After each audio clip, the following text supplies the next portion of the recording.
Hello, everyone. Welcome to our video, our podcast on tariffs, what they are, how they work, and we have some precedent to look at because in 2018, President Trump had tariffs. We're going to specifically talk about automobiles because they had a 25% tariff back then, as they are getting now. And so how did consumers react? How did dealers and car makers react? And more importantly, what does that mean to us going forward with our investments, our retirement planning, and all of that? So I'm anxious to dive into it. But before I do, let me just say I am Ken Moraif. I'm the founder and CEO of Retirement Planners of America. And we work with people who are over 50, who are retired or retiring soon. And so therefore, we always look to protect our clients from large losses in their investment portfolios, because if you're going to live on that money for the rest of your life, then guess what? You want it to last as long as you do, don't you? And so that's our philosophy. And so understanding the effects of all this, we think, is very important as we go into the future and navigate these wild swings in the markets and everything else that's going on.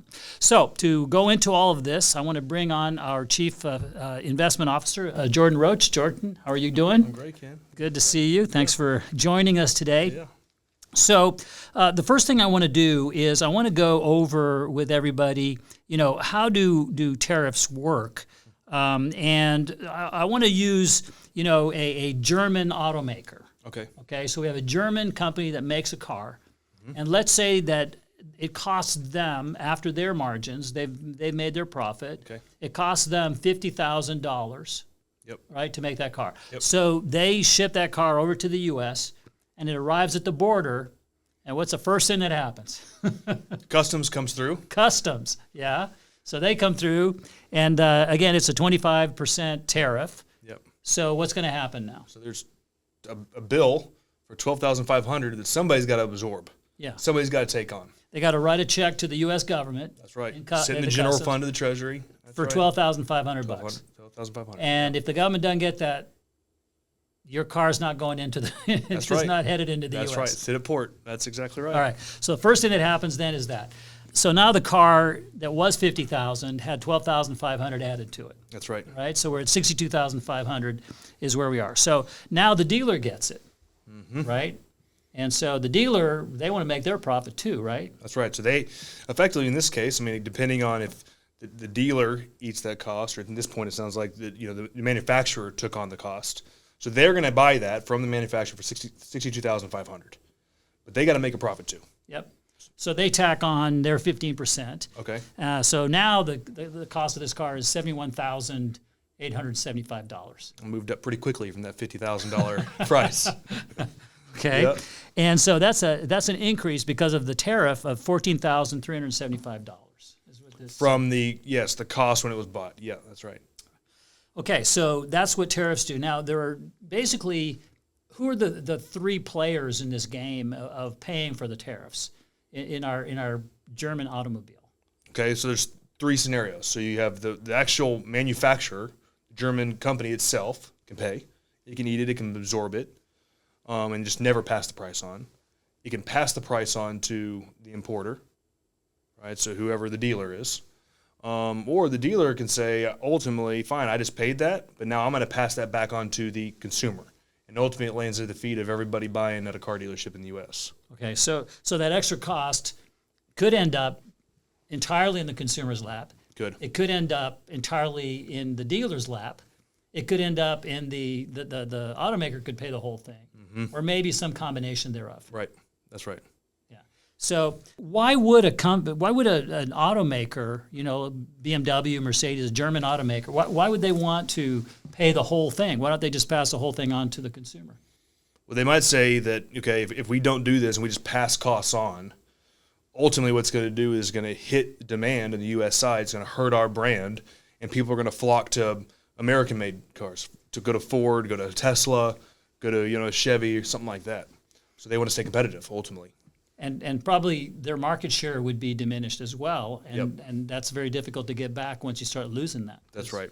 Okay, so let's talk about 2018 because that gives us a little precedent as to how people behaved and how the car makers behaved back then. So in 2018, Trump had 25% automotive tariffs on German cars. Yep. Okay, so we have the players. We have BMW, we have Mercedes, we have Volkswagen. Okay. So what did they do? What did BMW and Mercedes-Benz do?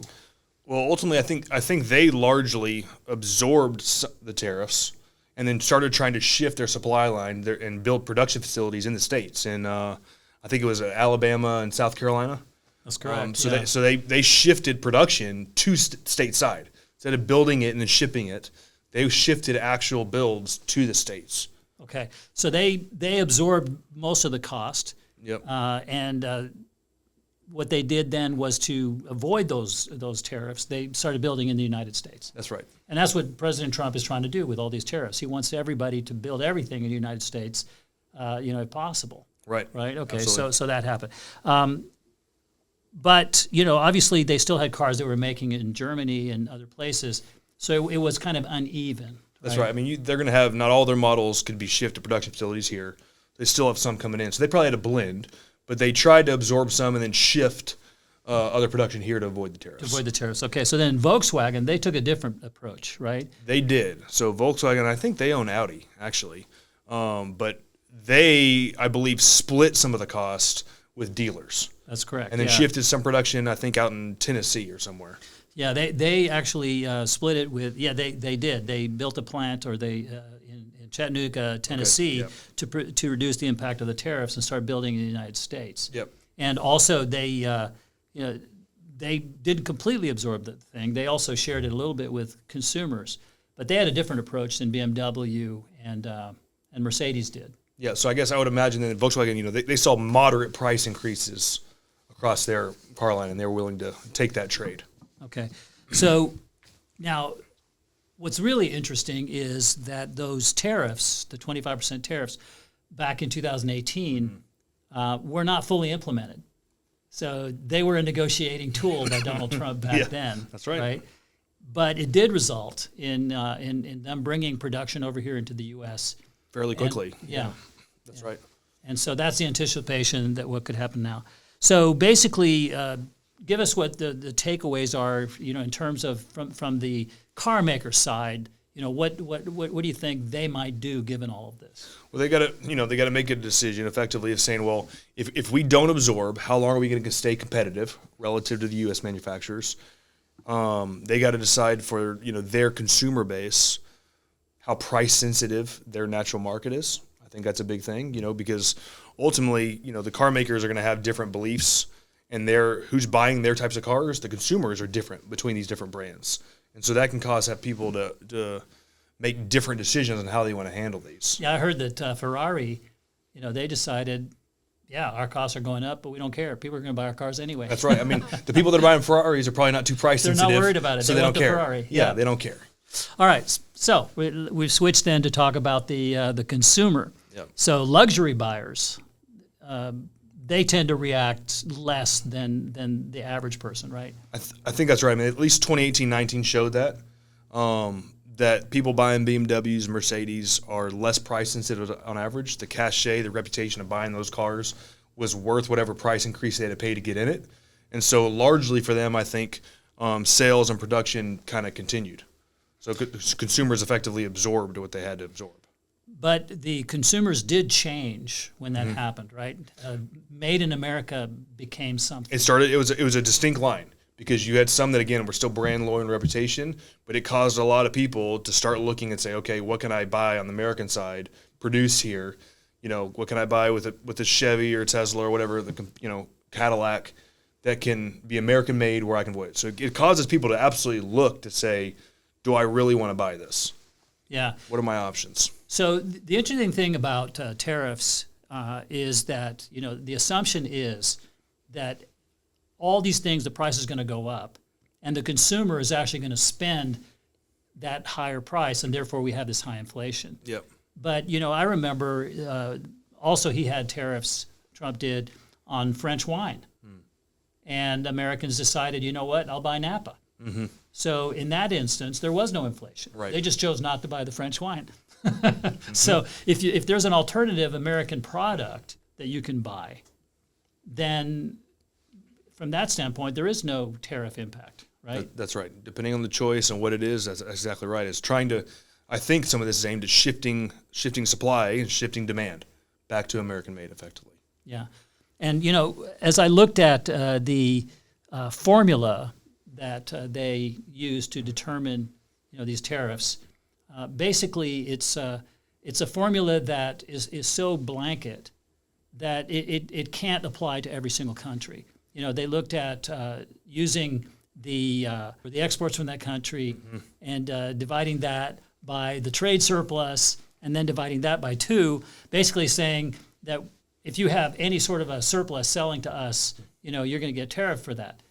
But there are countries where there's no way they can spend. They can never buy as much U.S. goods as we can buy their goods. Yeah. Because their currency's weaker, their economy's weaker, whatever else, right? Yeah. Even if they spent their entire GDP buying our stuff, Yeah. they still wouldn't match what Yep. we can buy from them. Yep. And so, therefore, it appears that these tariffs and this formula was designed essentially not to be the final product. It couldn't be. There are many countries that could not even they couldn't even satisfy this. Right.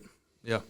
I mean, we'll see where this goes, but that seems on paper of how broad they are that some of them are targeted to a place where if the end result is getting things equalized and trade across all these countries, there's just no way for some of them, which makes you think that cannot be the end goal in and of itself. Yeah. Now, what tariffs could do is, the Trump administration is trying to create, the golden age, as the president calls it, where manufacturing has come over to the United States, where, we have all these jobs that were sent overseas and the factories are all up and running and all of that. But that doesn't happen overnight. No. Right? In theory. Right. There are a lot of unused factories right now that could be started up, but they need to be modernized and all that stuff. So there's time. That's right. And between now and when those things happen, what do you think could be the possibility of what could happen to the economy in the United States in terms of inflation and all those kind of things? I mean, it's been volatile. I mean, there's a lot of paths forward. I mean, I don't think it's a one-way situation where it has to be bad. I don't think, getting to good is a quick solution, most likely. It's a number of winding paths and volatility along the way because we're probably going to see a lot of, sentiment moving up and down, a lot of forward expectations on earnings and inflation being all over the place. Probably the Fed be put in a very hard place. Oh, man. I do not want to be the Fed in all of this. No. Can you imagine? No. They're worried about inflation, and if they lower interest rates, that's inflationary. And in theory, these tariffs, at least in the transitionary period, should most likely will be inflationary. But also, if there's a recession coming, they want to lower interest rates. So if they lower interest rates, they have more inflation. But if they don't lower interest rates, a recession will get worse. Absolutely. I mean, So I'm glad I don't have to make those decisions. those are big boy decisions right now for them. That's right. Yeah, and then the other thing is that the transition from here to there could cause a lot of upheaval in terms of like I said, inflation, and in terms of the economic activity, consumers buying less stuff, as they figure out what they're going to buy or not buy, as the negotiations, which we think are going to happen. So all of that, we could have here going forward a pretty bad bear market in the process, right? It's absolutely possible. It absolutely is possible, depending on the path that inflation takes, depending on how these tariffs are passed and taken on and off the board, depending on if we get in, tariff and trade wars against different countries and figuring out who's going to, break or bluff first. And so a lot of unknowns. A lot of unknowns. Certainly does not have to be bad, but yeah, I mean, it's certainly a time that I think, you're starting to hear this really bad word called stagflation is starting to kind of percolate through the news. And we saw that in 60s and 70s, early 80s, and those are very tough times. Very tough times for the market.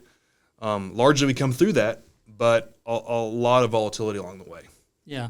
And so, in our world, because we work with people who are retired or retiring soon, we have now moved our clients to a very defensive posture because,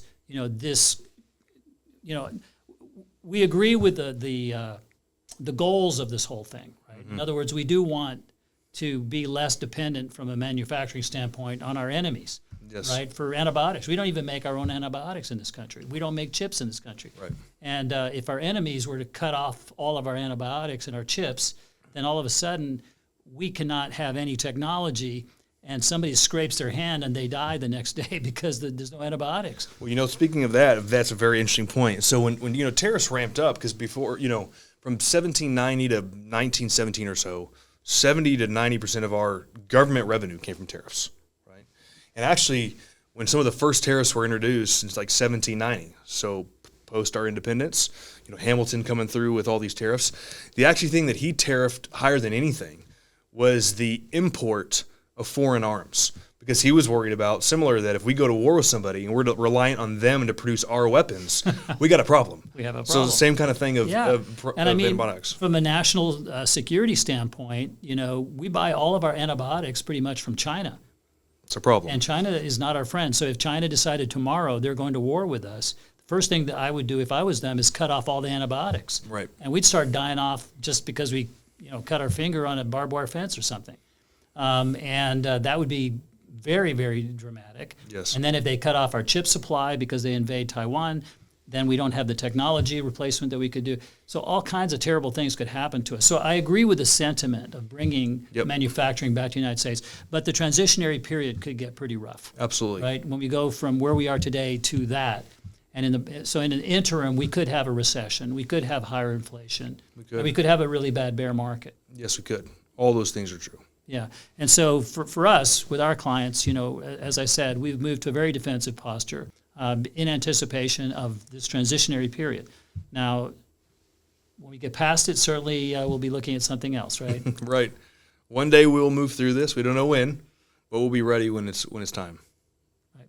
So, ladies and gentlemen, hopefully this discussion helped you to have an understanding of how tariffs work, how the consumer could behave, what's happened in the past. We actually have we can look at 2018 and see that those tariffs actually were not fully implemented. This time they are. He did it already, but he took them away last time, so it's possible that Trump would do it this time. So time will tell. But in the meantime, our philosophy is, that you plan for the worst and you hope for the best, and not the opposite. We believe that growth is important, but protection of principle is even more important. And for that reason, we have moved into a very defensive position.